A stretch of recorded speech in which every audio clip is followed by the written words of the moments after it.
ఎవరు ఏ ప్రార్థనా స్థలానికి వెళ్ళినా అక్కడ ఉన్నటువంటి సంప్రదాయాల్ని పాటించాలి అన్నటువంటిది ఒక ఉత్తర్వులు, అంటే ఒక చట్టాన్ని తేబోతున్నాం అన్నటువంటి చంద్రబాబు గారు ప్రకటించారు నిన్న. ఏదైతే డిక్లరేషన్ వివాదం తలెత్తినటువంటి నేపథ్యంలో దానికి సమాధానంగా ఈ పాయింట్ చెప్పుకొచ్చారు. వాస్తవంగా డిక్లరేషన్ అనేది చట్టం కాదు, సంప్రదాయం. ఆ సంప్రదాయం టీటీడీ తీసుకున్నది, టీటీడీ అమలు చేస్తూ వస్తుంది.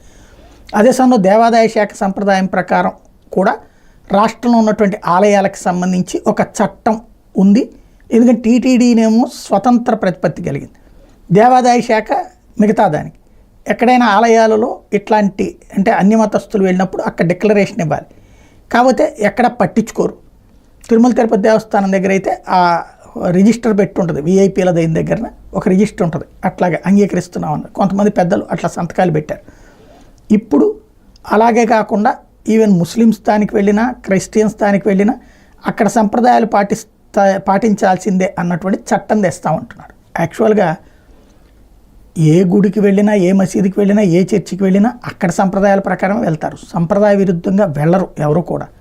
అన్యమతస్తులు వెళ్ళినప్పుడు, ఇప్పుడు చంద్రబాబు గారు చర్చికి వెళ్ళినప్పుడు, మసీదుకి వెళ్ళినప్పుడు అక్కడ సంప్రదాయాలు పాటించారు కదా.